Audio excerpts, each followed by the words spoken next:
The honourable member for Griffith. Thank you, Deputy Speaker. Last year I heard a constituent speak about being brutally beaten and left for dead when she was 6 months pregnant. She's now a well-known advocate for taking more action against domestic and family violence. Last year I visited the Women's Legal Service in Annerley, which I understand is fortunate to have the member for Moreton's wife as a volunteer. They told me that they were really stretched. They said that they'd helped 3,200 women in the previous year, but there were 16,000 more who had tried to get help but couldn't. Rise Queensland visited me in Canberra to call for more action on family violence. Women's House told me they were worried about the state of Queensland's domestic violence laws. And just last week, Deputy Speaker Dame Quentin Bryce released a special task force report on domestic and family violence in my home state. She said there are about 180 reports to police of domestic violence incidents in Queensland every day. 180 reports every day. That report includes testimony from people who assisted the task force, like the contributor who said, "The violence would consist of him punching me, spitting on me, choking me, depriving me of sleep and threatening others would kill or rape me. I was often left bruised, with multiple contusions, black eyes, pain, on occasion concussion, and living in great fear for my life." And of course this week the bipartisan Parliamentarians Against Family Violence heard from Rosie Batty, the Australian of the Year, whose story everyone here knows. And everyone here knows that stopping domestic and family violence should be squarely at the centre of our national agenda. As the Queensland Special Task Force report says, domestic and family violence is gendered.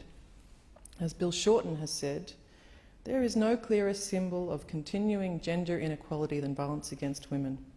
The biggest risk factor for experiencing family violence is being a woman. 17% of women have experienced physical or sexual violence by a current or former partner. That's nearly 1 in 5, as the Deputy Leader of the Opposition said. Eliminating domestic and family violence will take more than talk, but talk is still crucial. Domestic and family violence needs to be at the centre of the national debate if it is to be eliminated. There must be talk, and of course there must be action. Without continued discussion of this issue, it will be allowed to fall off the agenda as it has periodically in the past, and we cannot let that happen.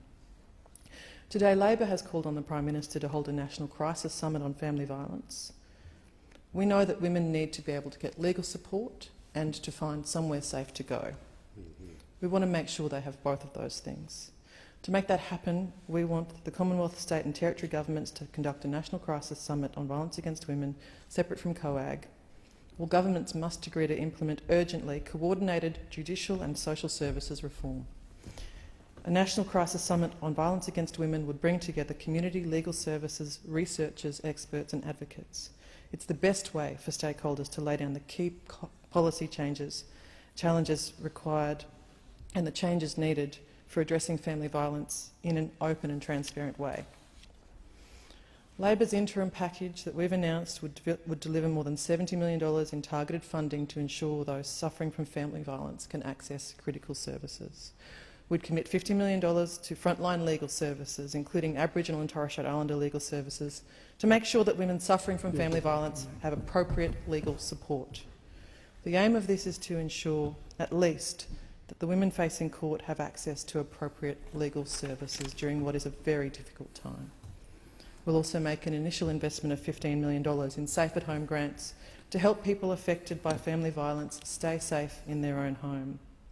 In addition, Labor will invest $8 million in perpetrator mapping, which looks at interactions across family violence, law enforcement, justice, child protection and related systems to help identify opportunities to prevent violence through information sharing.